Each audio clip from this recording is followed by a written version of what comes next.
We are here in the studio of the Bombay Beach Broadcasting Collective, BBBC. BBBC. Yeah, nice and close to the mic. It's very cool. I never in my wildest imagination would have dreamed that this would become a hub for philosophers and have its own radio station. When I first came to Bombay Beach, now like almost 20 years ago, it was the last place in the world I would expect to become. I dreamed of it, but I didn't think it would actually happen. And now here, all these interesting people gathering here. Yeah. What? Tell me about the gathering that happened here in early January, because you were part of that. Oh yeah, that was definitely the most special, enchanting philosophy conference I've ever been to. And that was our group called ASEP, is the acronym, American Society for Existential Phenomenology. And it's a group of students and colleagues mostly gathered around, we were all PhD students of Hubert Dreyfus. And your listeners will remember the name of Hubert Dreyfus from your awesome documentary, Being in the World. It's also the name of this podcast. Oh, it's also the name of this podcast, Being in the World. Yeah, so that's why I'm excited to talk to you, because we can get an origin story of what being in the world actually is. I mean, I always make reference to it or try to, but we can flesh it out a lot more than... Because our mutual friend, Mark Rathall, he's so giving in so many ways. We've collaborated on a million different projects, but he just doesn't like the podcasting medium. He thinks like unstructured conversations are not his favorite thing. I love unstructured conversations. I think they're a good Heideggerian practice of like responding to the unique situation and drawing on all your knowledge rather than overly prepared. Philosophy papers, let's say. Yes. But yeah, tell us more about the meeting and what brought all these people together and why, and what is it about Bert Dreyfus that even after his death has inspires so many of us to make movies and podcasts and meet in a weird little town called Bombay Beach. Yeah, I think Bert would have been very happy that the meeting happened here, and he would have been happy to be here.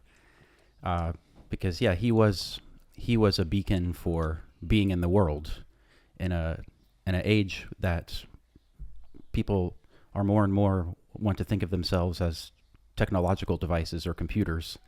Bert was out there reminding them that reminding us that they're embodied, that they care about stuff, that they have skills that transcend what they know factually, and that they have a deep familiarity with their everyday world that goes beyond what they can, again, speak out loud and know. And Bombay Beach is a place where the familiar and the unfamiliar merge and twist and interact in strange ways. There's strange familiar and strange unfamiliarity that's happening in this environment that makes it such that when we were in the philosophy conference, sitting in the double-decker storage container with the sides cut out, listening to papers about Heidegger and Heidegger's interpretation of Hegel and Nietzsche and all this stuff about nihilism and metaphysics, and you're looking out there and you see a guy in a tuxedo drive by on a bicycle, or you see people in dune buggies with big Trump flags flying, or you look out and just see the big egg nest sculpture on top of one of the houses. You're brought into the realm of the unfamiliar, or where the elements that don't normally mingle and mix are mingle and mixed. It's interesting because like there's a kind of privileging in Heidegger and in the Dreyfusian view of the world of the background disappearing when everything is very familiar. So that like consciousness is almost like a derivative state that happens when things don't go the usual way that you expect them to. And that's supposed to be like when you're an expert or a master, the background disappears and you're just in flow and you forget yourself even. And yet what I love about Bombay Beach is exactly what you're saying, is that you don't have that familiarity, and therefore everything pops. Yeah. And so I don't know what's the Dreyfus take on the beauty of the not flow that happens when everything is so unusual around you. What is the place of that, and why, and how can we also acknowledge the importance and the beauty of that state of being? Oh, absolutely. Actually, it's an underdeveloped aspect of the theory of skill acquisition that Bert and his brother Stuart developed, because they developed an understanding of skill acquisition that divided it into 5 stages, and they later added a 6th. And the first stage, as you know, is the beginner, where you're following rules and procedures and you don't have background knowledge to draw on. The last stage, or the penultimate stage, is expertise, when you can flow, like you were saying, without having to think about it. And you can respond to what happens because you have a vast background of experience to draw upon. And yet, experts, when they are passionate about what they do, they continue to grow and learn. They don't just stall out at being an expert. And to continue to grow and learn, you need to immerse yourselves in situations that you haven't encountered yet. Right. Because then that gives you a way to see what would happen. What can you invent in response to that? And that's what the Dreyfus has called the stage of mastery. The master is somebody, in their view, who puts themselves into scenarios that they haven't encountered, or seeks out mentors who can show them such things, where they can expand their repertoire of intuitive responses. And so you need to seek out unfamiliarity. You need to find moments of wonder. You need to find moments of the uncanny in order to expand the world and expand your being. And that's what Bombay Beach has a deep reservoir of, is uncanniness. And so uncanniness isn't necessarily a state of like disconnectedness from the world. Yeah, uncanniness is the feeling of familiarity and unfamiliarity at the same time. I see. So when you're responding to the unique situation, there's a necessarily built-in unfamiliarity because it's unique and new.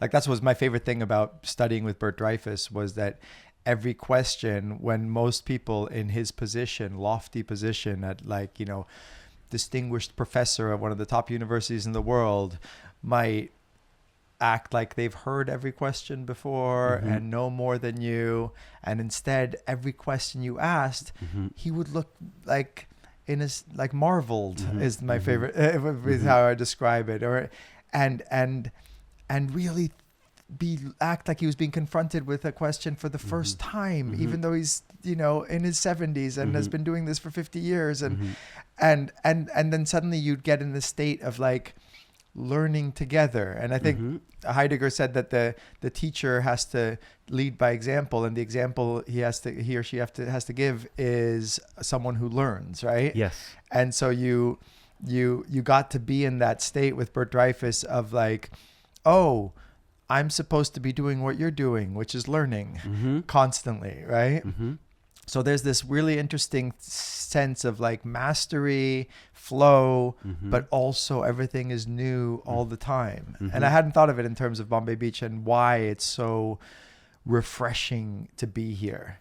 Yeah. Because the opposite of that is when you go into a usual philosophy conference and the room just disappears because it looks like every other room you've been in. Or you drive down the road and you get to a gas station, and it doesn't matter if you're in Arizona or Florida or North Dakota, it looks the same because they've standardized the way that gas stations and mini marts look, and highways and off ramps. Yeah.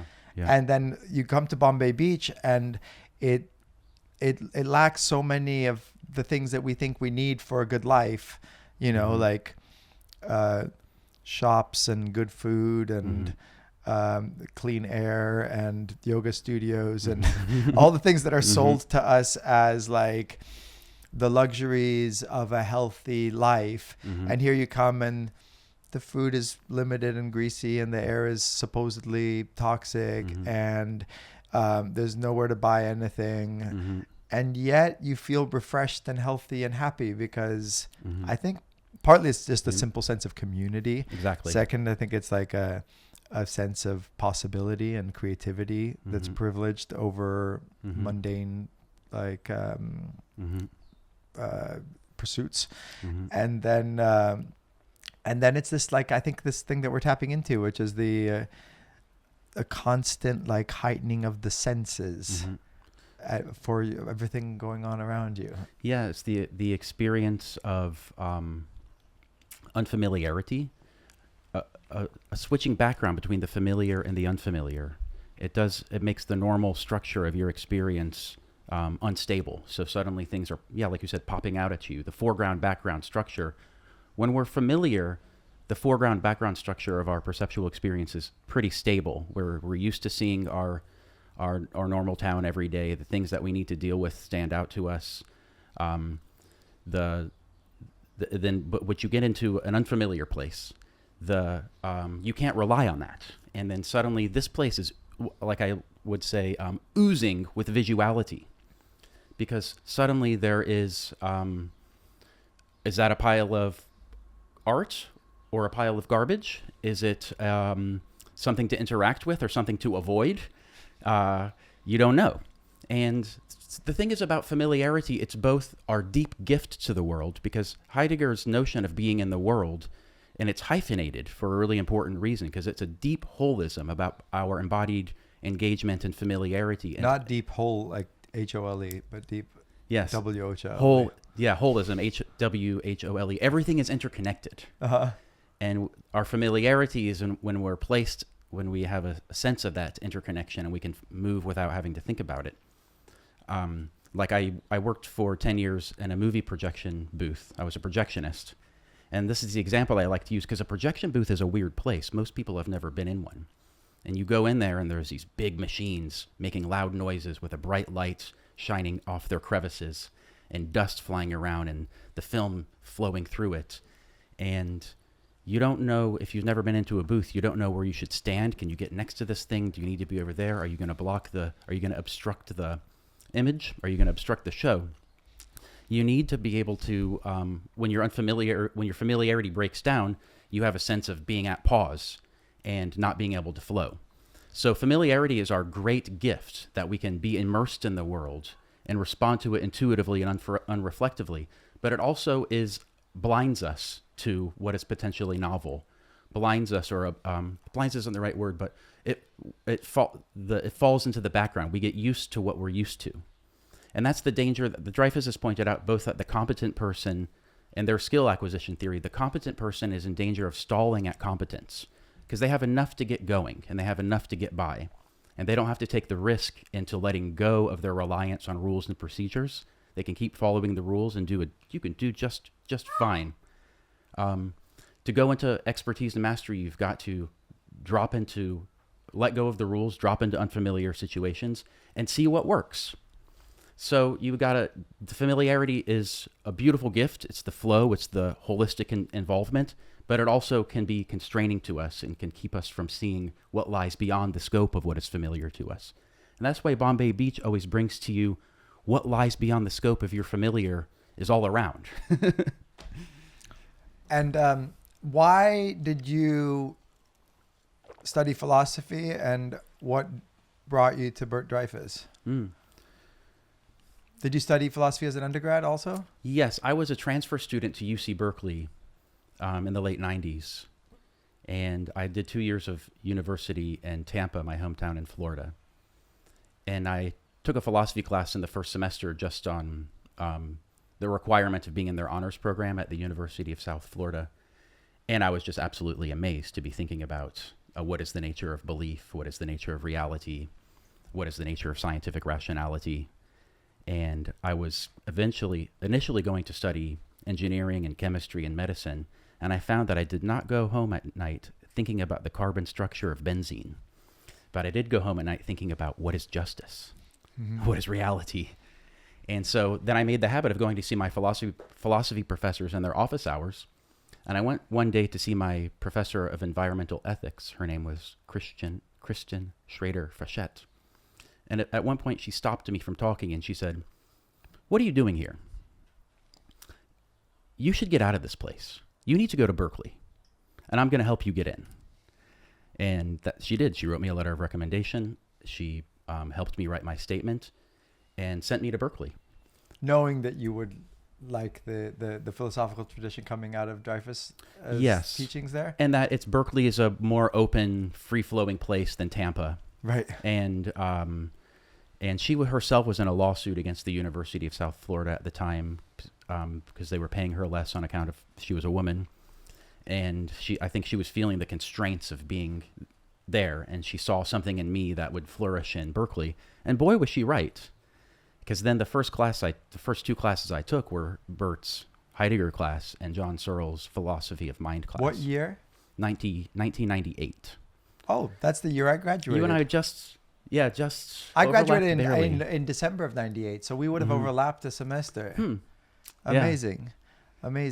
Yeah, I had a similar experience thinking I wanted to be an architect, but I kind of landed on architecture not because of, I do love buildings, and still now I think of myself somewhat as a frustrated architect, but it was more of a process of elimination. Like, what can I do that's both serious and creative and, has a kind of predictable structure and career path? And architecture seemed like a good mixture of like sensible and creative. But then I went, and I always loved philosophy, and I would read philosophy on my free time in high school. And I loved Bertrand Russell, and I loved all these different, I just was naturally inquisitive of these, especially when it came to these questions, like you say, big questions, that some people just take for granted or don't seem to worry about for some reason. And did you know you wanted to be a philosophy major when you went to Berkeley? No, so I was an architecture major, and but I loved that you could pick your classes, and so as you thumb through this vast catalog, coming from high school where they tell you all the classes you have to go to, it's so exciting and liberating to say like, wow, you get to choose what you're going to study, and I still remember like it was yesterday seeing the Bert Dreyfus Existentialism in Literature and Film, Philosophy 7. It just looked so interesting. And I was like, I'm just going to sign up for this for fun. And I went and see this adorable little man, and so excited and exciting, talking about these big ideas, and not only the ideas, but as they might be manifest in films and in works of literature, and how I like inexhaustible those mediums were for asking and answering these questions in ways that are different from the way a dry philosophical paper might. And so I just fell in love with Bert and his teachings, and I would like walk to class with him and from class, and he always was just so excited about, not in an overly bubbly way, or like, sometimes excitement can seem off-putting if it's like, seems like an affect, but it was like just a deep kind of passion for what he was doing. He had a sense that philosophy really mattered to the life, the way people lived life, and to the modern world. Yes.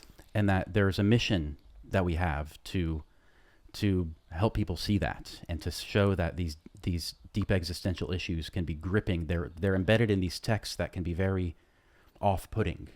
But if you read the texts with a guide like him who shows you that these are texts that connect very directly to the fundamental issues of being human, and then you can take your experience of being human and use that to read the text. And then the text comes alive. Exactly. Then you can read it. And then Bert then had the sense when you were talking with him that, yes, this really mattered to give you a sense that to live a life is to, in some sense, take a stand on what it means to be human. Yeah.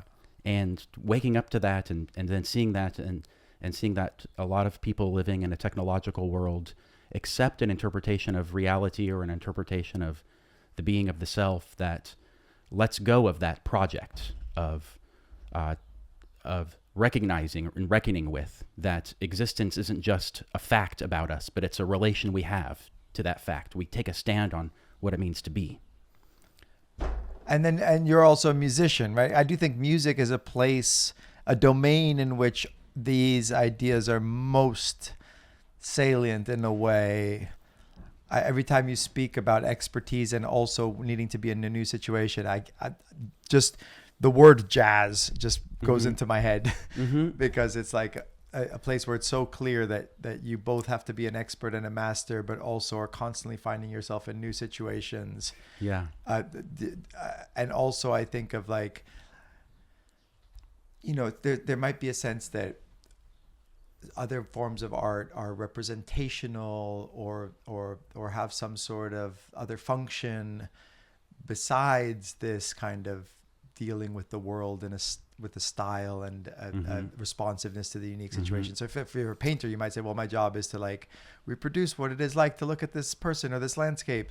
Whereas in music, there is no representation. There is no obvious utilitarian function.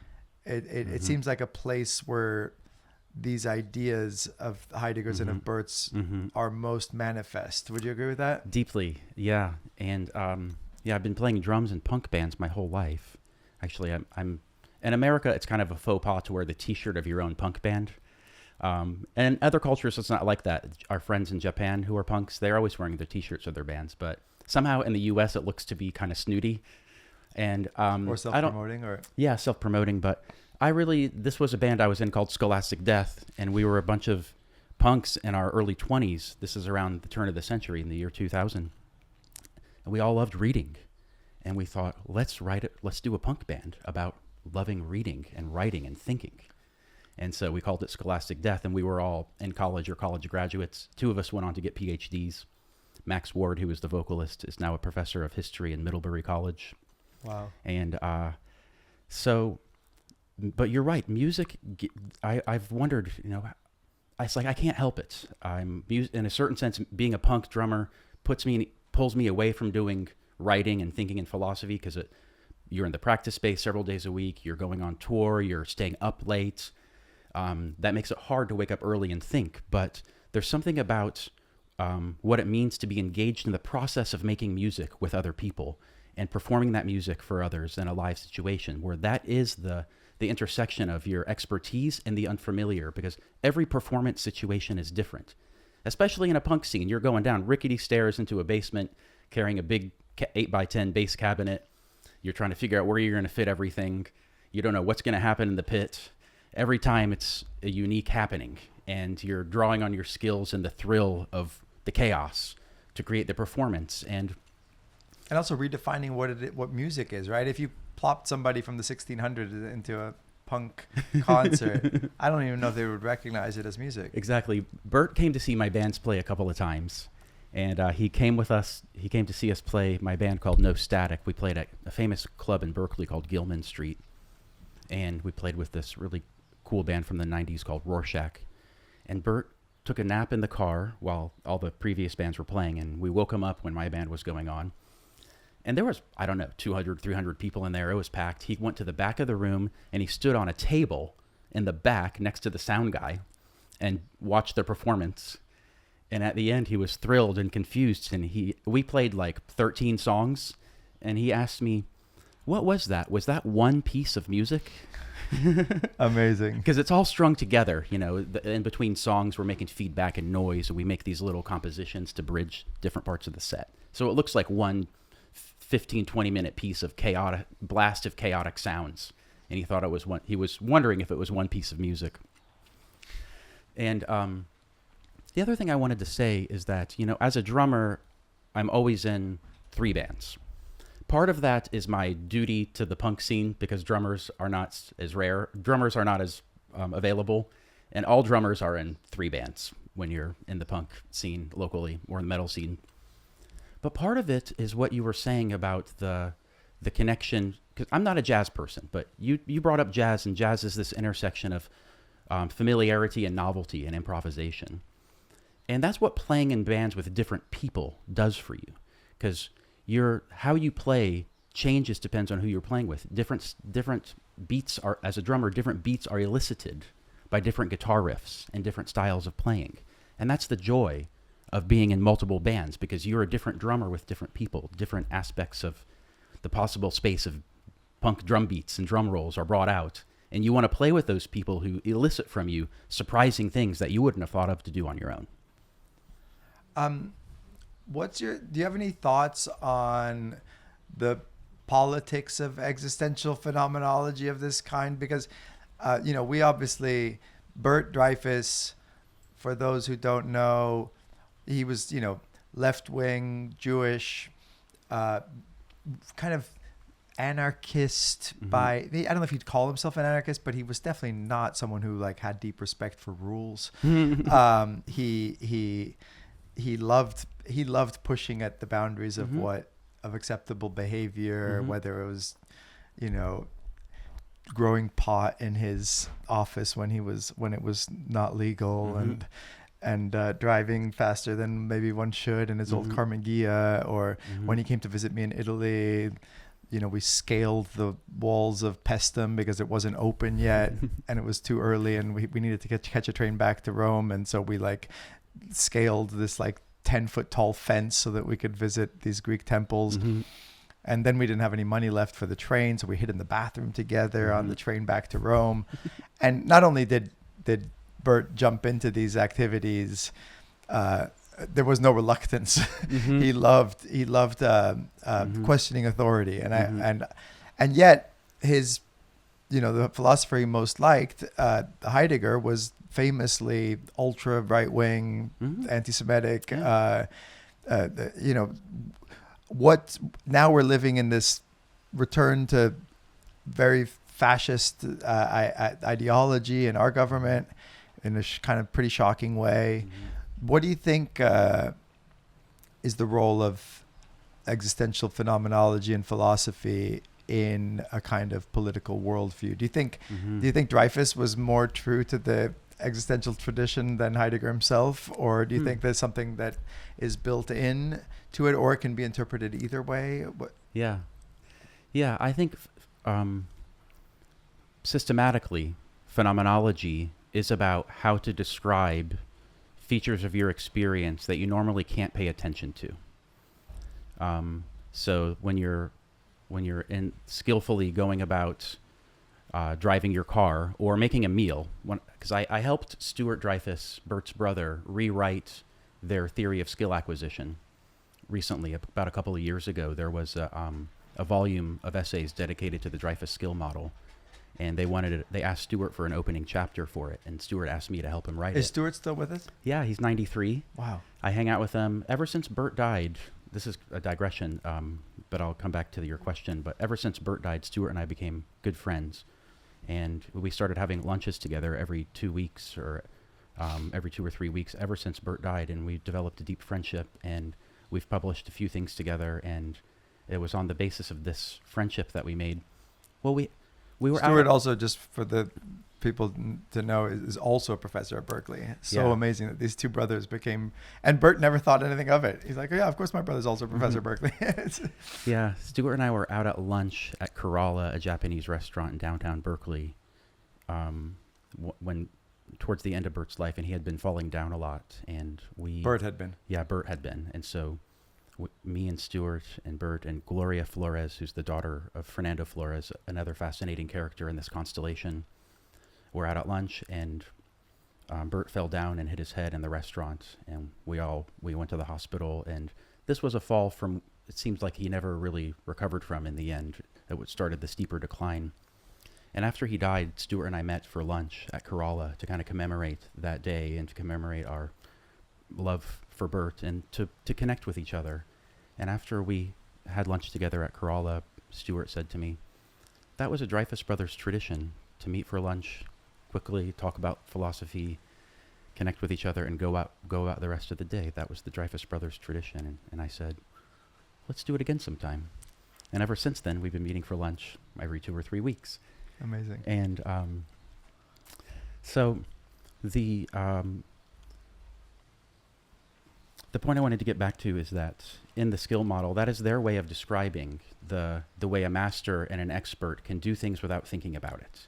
And they rely on your intuition, and your intuition exceeds what you can reconstruct in rational rules. And the example I was using was learning how to cook. When you're beginning to learn how to cook, you use the recipe, you follow the rules and the procedures, and you're helpless otherwise. You open the cabinet and you see what's in there. You don't know what to do. But the person with intuition can open up the cabinet and see the ingredients, and it forms into a holistic perception of possible meals. And they can make it, and then they can go on and make the meal. And sometimes they don't have an easy time reconstructing the recipe for you. They don't tell you exactly what they're doing because they're in the flow and doing it. You have the beautiful chef in your Being in the World movie who exemplifies this too. So phenomenology is the project of bringing back to awareness, helping us to become aware of and describe what normally exceeds our focal awareness. And so that helps us to pay attention to and to realize what kind of human beings we are becoming. What are we making ourselves into without realizing it? And so in that sense, it can serve a political project, a project of awareness that we're being in the world and we're making the world that we live in, and there are structures that create meaning for us that we're not normally paying attention to. But, you know, as a text, Heidegger's text is his thinking in his text is deeply contradictory in certain aspects of it, and there's many meanings available from it. And so you can develop meanings, different meanings from it by reading it. The whole tradition of, there's an amazing tradition, Foucault, Merleau-Ponty, Derrida, Judith Butler. None of these thinkers would have been possible without Heidegger's thinking. And they're all on the radical left way of imagining human being and human life. But you've also got people on the right who are influenced by Heidegger. Alexander Dugin in Russia, for example, is someone more contemporary who's drawing on the nationalistic possibilities of connecting with the heritage of your culture. And so the texts, great philosophical texts, can sustain a number of conflicting interpretations. And we need to remember that. And above all, we need to not create people who think that texts only have one meaning, and to remember that the meaning comes alive in the interaction between the reader and the text itself. And we need to cultivate those abilities to see multiple meanings and not fall into this stale mania that there's only one thing there, and that we should ban these books.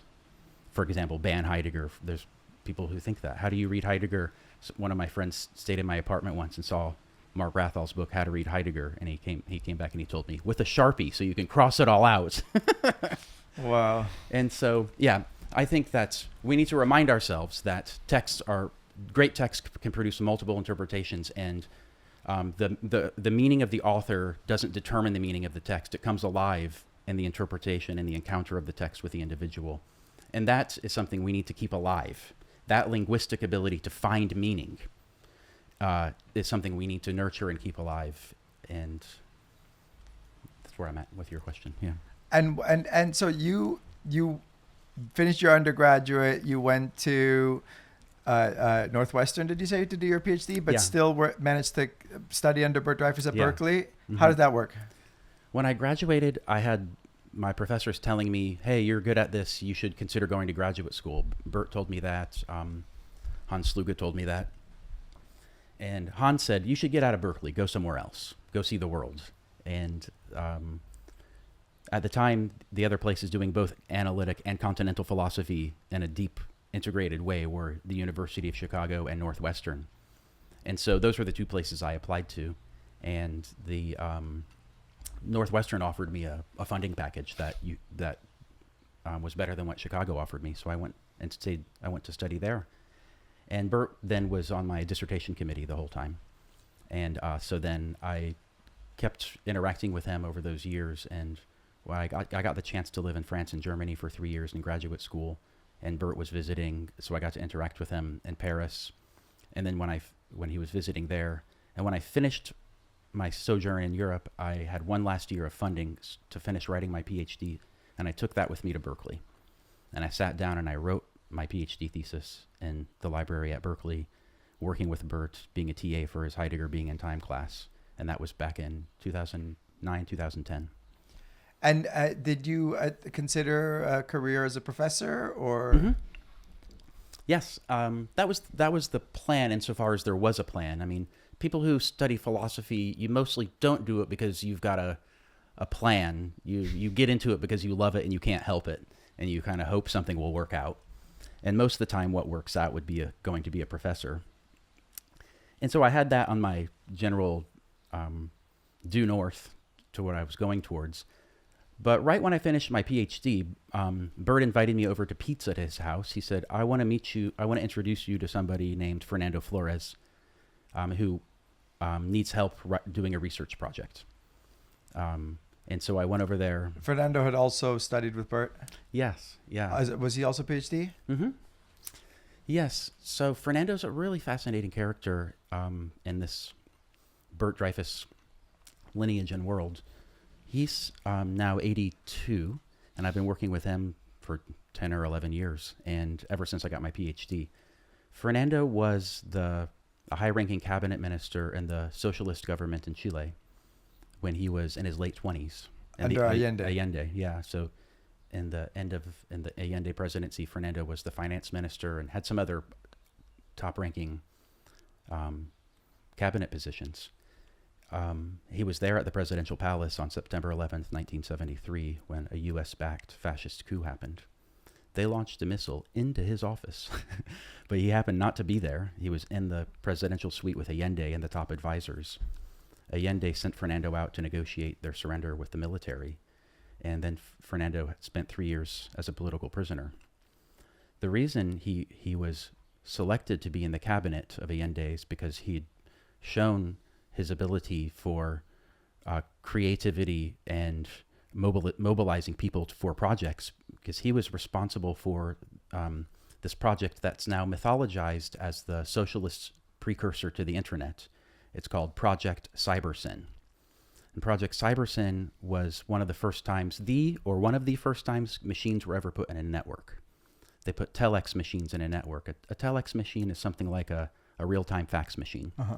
And they put them in a network to communicate in real time how it was going with the nationalization of certain industries. And Fernando had invented this project. He invited this guy named Stafford Beer, who's one of the foremost thinkers in the cybernetic tradition, to come to Chile and help them design this project. And there's a book written about this called Cybernetic Revolutionaries. There's also a podcast by Yevgeny Morozov called The Santiago Boys that came out recently that tells this whole story. That's very interesting and worth listening to. And that's why Fernando was on the radar of a bunch of organizations to help him get out of prison. So he got out of prison with some impetus from Stanford University. Where he was jailed by Pinochet? Exactly, yeah. He was in prison from the Pinochet regime as a political prisoner. You know, no trial, no sentencing, just sitting out there in the prison waiting to see what happens, people disappearing, and so forth. And eventually he got out he got a 1-year offer from Stanford University, and he showed up with his wife and kids in 1976, his wife and 5 kids at the time, 1976, with a 1-year position, and ended up going over to Berkeley to study with Bert and Stewart. So he got a PhD from Berkeley. At Stanford, he encountered this interesting AI researcher named Terry Winograd, who was one of the most important AI researchers in the 1960s and 70s. He was the one who had the most successful program that could understand natural language. And so Fernando and him started working together. Through that connection, Terry introduced Fernando to John Searle and Hubert Dreyfus at Berkeley. There was these famous lunches that were happening in the late 70s and early 80s where different scholars from the area would get together and have lunch and talk about AI and philosophy. And that led to Fernando being invited to study at Berkeley with Searle. Well, the long story is that Stuart Dreyfus helped Fernando get into the operations research department. And then Fernando migrated over. He created his own interdisciplinary PhD committee with Stuart Dreyfus, Hubert Dreyfus, John Searle, and a woman named Anne Markison. And so he wrote a PhD looking at the question of language and ontology, and he kind of put together the speech act theory from John Searle and showed how speech acts disclose the world in Heideggerian terms. They bring forth reality. And Fernando took this Heideggerian ontologized understanding of the disclosive power of language to turn it into a theory of how organizations work. And from that, he also became a software designer using his Heideggerian understanding of language to design an early program for using computers to communicate with each other. They called it the coordinator, sending requests and offers with primitive email messagings. So Fernando created himself as an entrepreneur and a business person. There's a whole field of business consulting named after his work. It's called commitment-based management. And he was then went on to be a senator in Chile. And at the end of his time being a senator, he was leading this thing called the National Council for Innovation.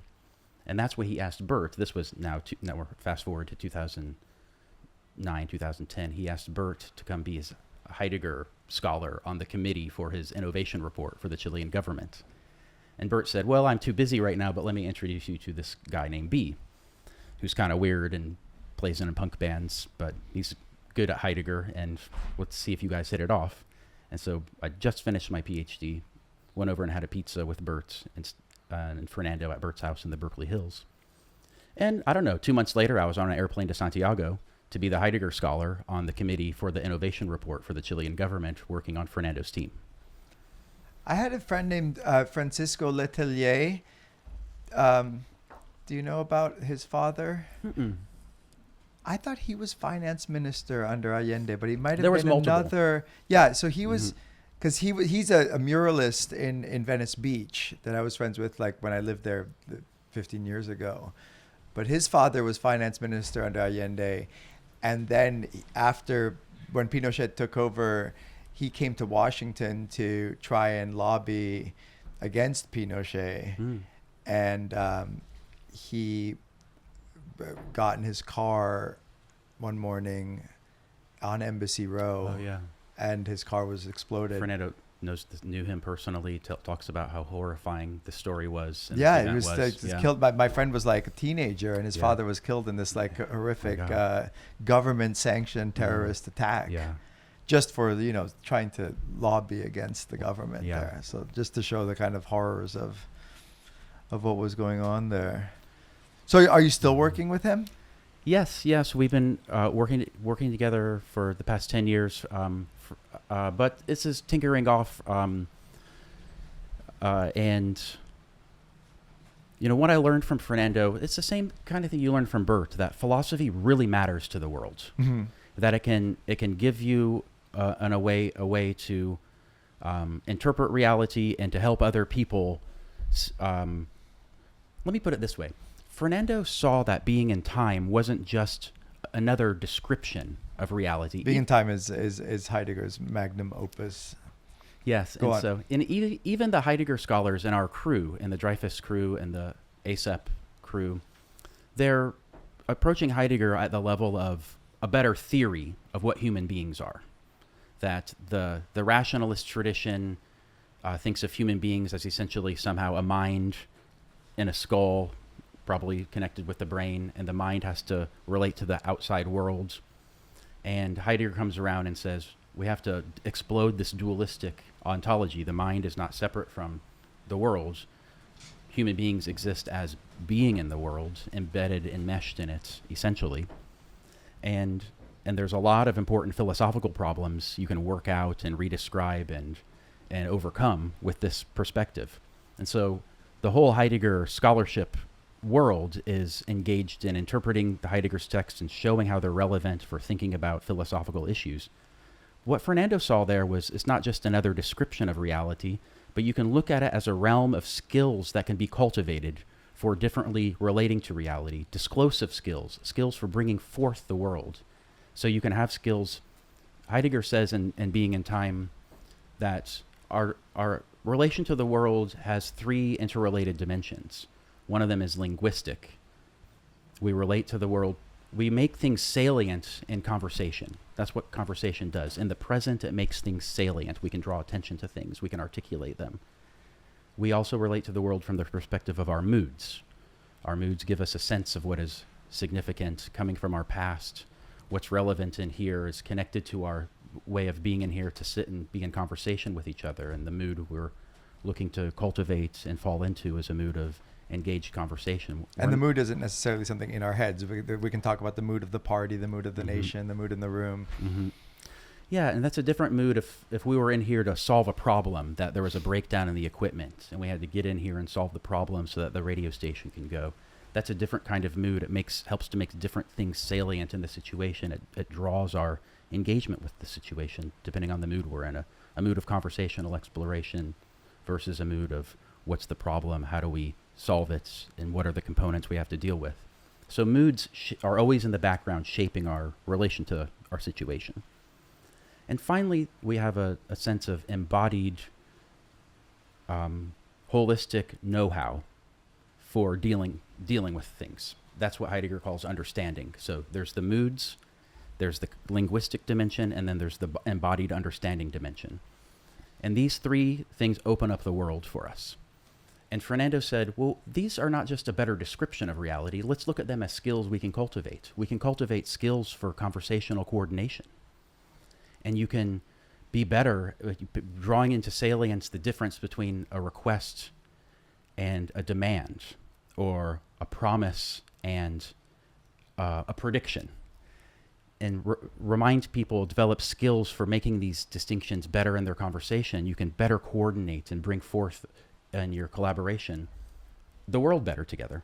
Moods, we can develop skills for moods, for noticing what's there, for being in tune with it, for seeing if there's a mood emerging that we could participate in, bringing forth more, or shifting to a counter mood that might be more conducive to what we're trying to do on our team. So the world is disclosed through our activities and moods and conversations and through embodied know-how, and we can be better at these skills, and we can bring this to the world also. So this is what I've been working with in the Fernando world and the consulting and professional development space, using a Heidegger and phenomenology informed perspective on what human beings are to develop these as skills in people working in organizations or working in their communities. So Fernando's 82, we're working less there. I'm looking for what I'm doing next. Partially what I decided I have to do next is be a voice representing what's going on in the artificial intelligence world today, and being somebody from the Dreyfusian Heideggerian tradition, bringing what that tradition has to offer and updating it for the AI conversation today. Yeah, you read my mind. I was going to try and step into that conversation for our last topic for today, maybe. Mm-hmm. Dreyfus was very well known for not only did he think and say that philosophy was relevant, but he to the world and to life, he practiced what he preached by applying his philosophical insights to the already very contentious field of artificial intelligence. And just a little background, if you haven't seen the film Being in the World, that goes into this a little bit. But before he was at Berkeley, he was at MIT, which is a very kind of science and engineering forward institution. And Dreyfus was in the humanities and philosophy, maybe not the most taken seriously subject at MIT. And with the birth of the computer, there does seem to be a habit of human beings to always think that what it really is to be human happens to coincide with whatever the cleverest invention that humans have recently come up with is. And this goes all the way back to probably the beginning when humans started making laws. Suddenly the universe is following laws also. The laws aren't just describing what the universe does, but the universe somehow follows.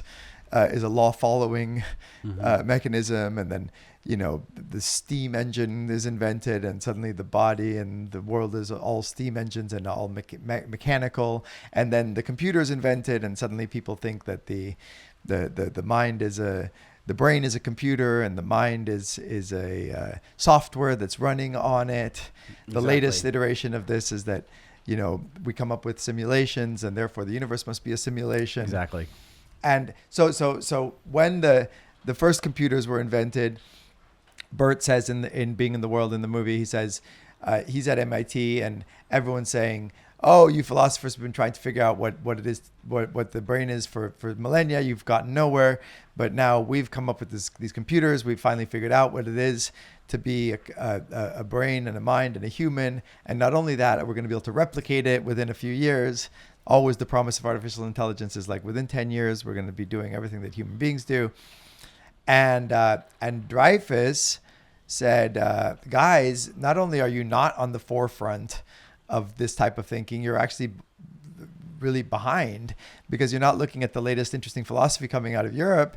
Mm-hmm. You're thinking in a very old-fashioned Cartesian, Platonic way about the humans as subjects and the world as objects that we think rationally about. And there's a separation between us and the world. And the way we think about this chair is not that it, solicits sitting in this complex kind of being in the world way that we've been talking about before, but that we must look at its properties and deduce that it's a chair and then say, well, chairs are for sitting and therefore I'm going to sit in it.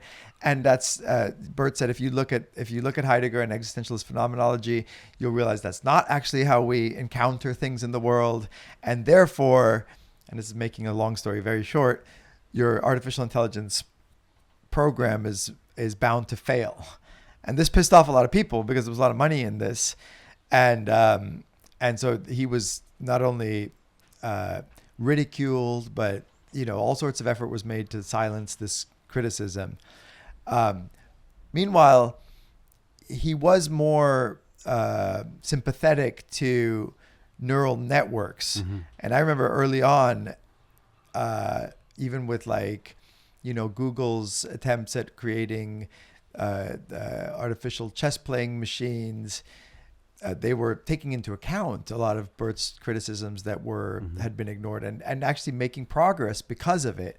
Mm-hmm. So they got at this kind of more amorphous, not rule following, not, making a list of traits and features of the world, which, as you've said in your talk, are inexhaustible. Mm-hmm. But they're still missing half of the story, which is also that we are bodies in the world, right? Mm-hmm. And so even though neural networks might be better than computer programs at making artificial intelligence, you gave a talk the other day here in Bombay Beach, kind of carrying forward the criticism that Bert had of AI into today's age and to try and show what we're still missing in this equation.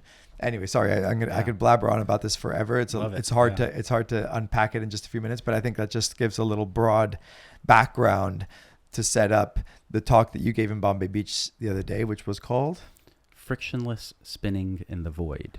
And so why don't we, just to wrap up our talk, no rush, we can speak at it at length if you'd like, but why don't you give the broad beats of your talk and tell us how everything we've been talking about, Bert Dreyfus, existential phenomenology, might apply to today's iteration of quote unquote thinking machines.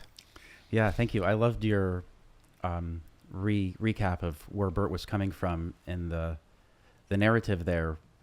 One of the hilarious things he said sometimes is that the AI researchers of the 1960s, they showed up with a pre-understanding. They thought they knew what intelligence was, and that it had to do with finding bits of information in the world and applying rules to it to put it together to make sense of what was going on.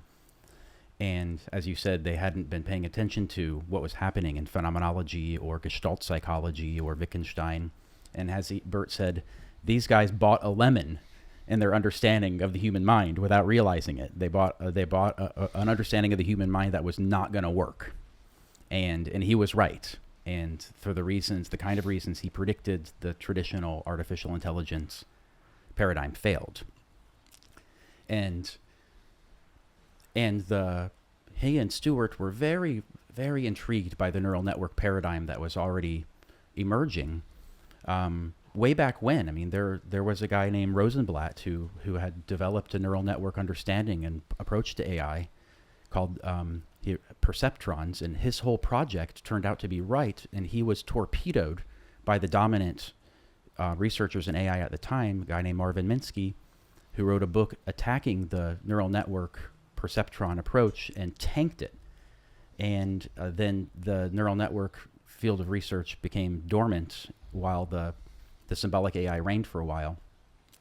And when it was coming back around in the 1980s, Burt and Stewart did write their book called Mind Over Machine, which was still attacking the symbolic AI perspective that the mind is using rules and procedures to make sense of reality. But they saw that there's something different going on. A neural network isn't applying general rules in the same way that a symbolic AI system is. It's learning from experience and learning from what works and what doesn't work. And they thought, well, that's another picture. We're not trying to say the criticisms we have don't necessarily. Okay, we ran out of space in my hard drive, but we're back. I'll stitch these two together. Cool. Why don't you back up 20 seconds just in case? Yes, I wanted to say that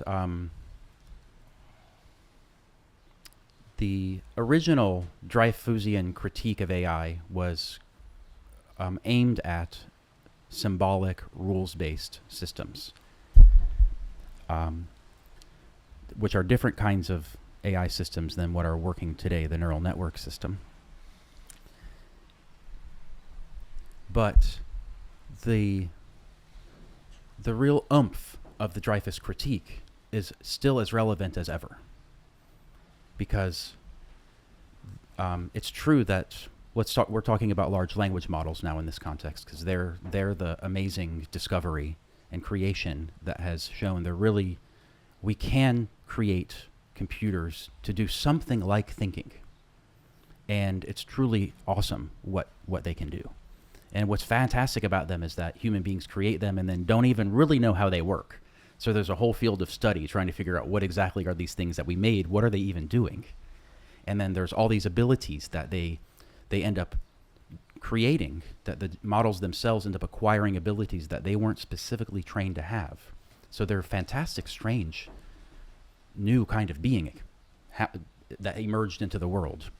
And because they can create such a convincing experience of conversation, and because they can generate these abilities like translating between languages that weren't programmed into them, it's now they're so compelling of a technology that especially the way the companies sell them and the way the person on the street, the normal person, might be falling into thinking about what they are, and especially the way a lot of the people who live in the techno-optimist Silicon Valley conversation, they're saying, we're on the way to artificial general intelligence. We're on the way to having machines that are just like human beings and even better, super intelligence eventually. We're on the way, now we're really on the way. And to believe that, though, is to fundamentally misunderstand what human intelligence is, human being in the world is. Because it still looks at intelligence as something that can be disembodied and can be just a matter of finding coherence in a data set. And it's amazing what you can do when you find coherence in a data set, and they have something called next token prediction that turns out to have all this beautiful capabilities. But it is, as in the title of my talk, it is a frictionless spinning in the void. It's not in touch with reality. There's no primordial embodied presence in the world. And so even though the language models create a very convincing simulation of conversation, and you can ask them questions, and it looks like they're thinking through things, especially with the chain of thought prompting. And you can even watch it now, especially in the R1 model from China, and some of the other models now in the US are doing this too. You can watch them so-called think through their steps. But it's a mistake to think that they have language, that they're in language in the way human beings are. And I think it's now more important than ever, or just as important as it was, to remind everyone that what it means to be human and have language. Because there's, like you said earlier, it still goes around. People think that language is just the ability to send information from my head to your head. I've got hardware. It's called my brain. It's running a software program called my mind. It's generating information. There's a lot of information going on in there. And conversation. Language is getting the information in this processor out to the information in that processor. And that can be described as a disembodied happening.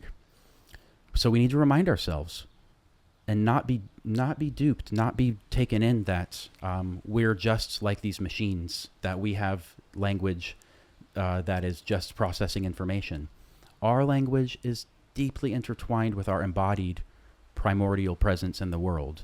And that means deeply intertwined with how we coordinate action together, with how we experience our moods and emotions. Language, our linguisticality, our language capacities, and our moods and emotions are deeply intertwined. We don't have the range of emotions and moods that we have is connected to the range of language terms that we can use to describe them. Our language brings into focus and shapes our emotional reactions, like the sense of feeling guilty versus feeling ashamed, or feeling indignant versus feeling resentful. We can we resolve our emotional reactions. We make sense of our emotions with language, and our language helps to shape them. And at the same time, our emotionality shapes how we live in language.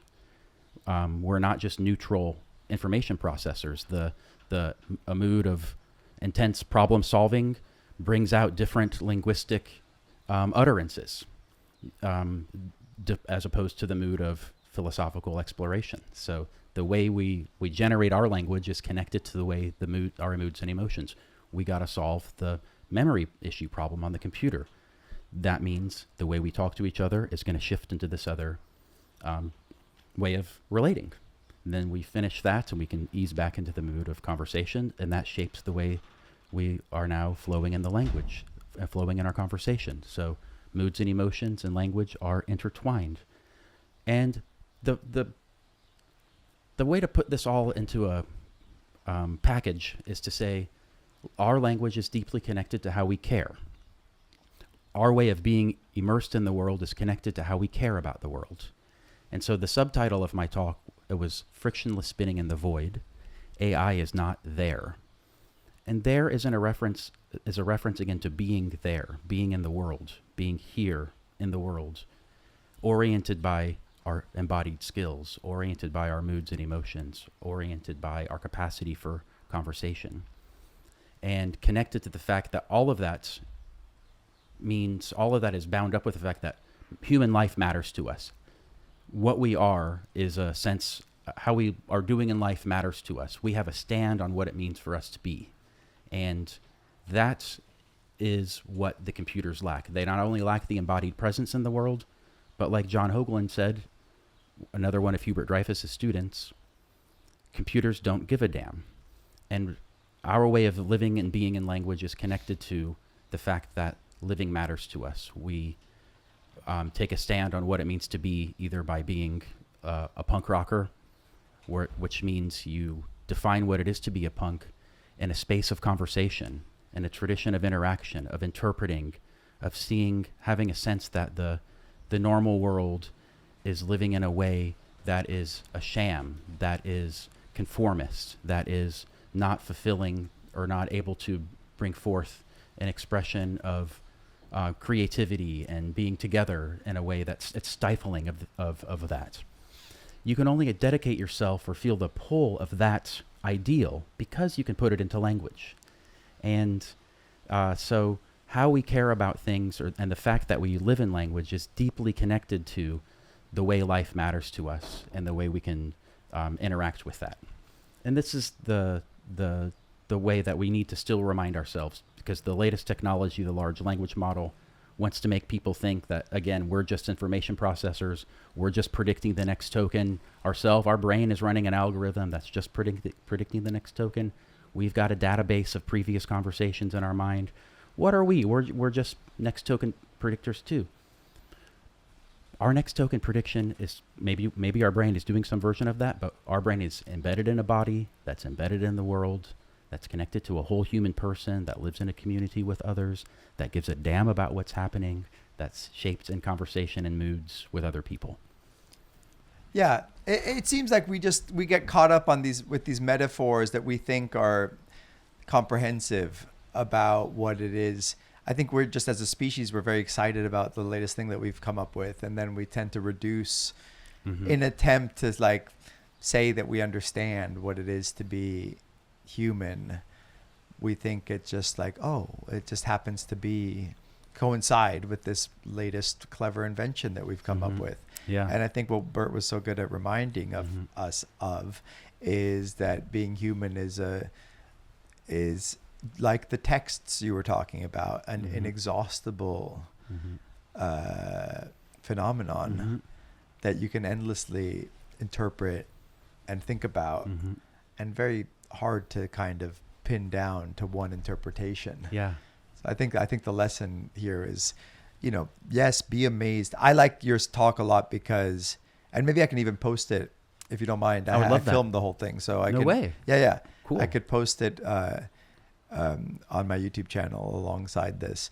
What I liked about the talk is it's like the subtitle of the film being in the world, a celebration of being human in a technological age. And what I liked about it was oftentimes people are upset about language models and AI, and then therefore anything that they say about it is like loaded with this like hatred almost, or feeling of threat, or instead I relate very much to your view, which is, no, this is amazing. Yeah. This is so cool. Yeah. This is such an amazing tool, and it opens up all these new possibilities. Yeah. And yet let's not let it reduce our understanding of what it is to be human. And let's not let it lead us down a reductionist road. Exactly. Let's see it as an amazing new tool. I think I often talk about the new generative AI as like the greatest invention since the camera, possibly. I have friends who say, no, it's like a Furby that is like people get excited about, and it's a passing fad. And in a few years, people are going to look back and say, like, what were people thinking being so excited about this? It's as if you were writing a philosophy paper or making a movie, as I'm doing now, about Furbies. In a few years, people are going to be like, what were you thinking? I do think we're in a seminal moment. Yes. In technological breakthroughs, just like the invention of the motion picture camera was. There was a new medium born, a new way of interacting, and it started out as a novelty, and no one thought great art would be made with this novelty, Nickelodeon. Yep. No one, I don't think, could have imagined at the time that something on par with a great novel would be made with this technology, because it starts out as a technological innovation. But I see in it, as an artist and a thinker, a new way of opening up discourse with the world, with what it is to be human, but not in a way that reduces, oh, now we get it, now we know what it is to be human. But no, here's a new tool with which we can explore what it is to be human amongst other tools, just the same way as your drums are a tool. They're not going to tell you, oh, actually human beings are just things that beings that bang on objects. Yes, exactly. And because the tools that we make also serve to redefine the kind of beings that we are in a moment where we're perhaps we're becoming different kinds of beings when we have these different tools. Certain tools emerge in history and change fundamentally the way human beings relate to the world. The steam engine did that. This is the kind of thing Fernando talks about a lot. The steam engine did that. We relate to the world. The way steam power opened up a range of possibilities and made a whole lot of transportation much more efficiently and production much more efficiently. It fundamentally changed the kind of relation we have to the world. Certain weapons were instrumental in bringing down the medieval order.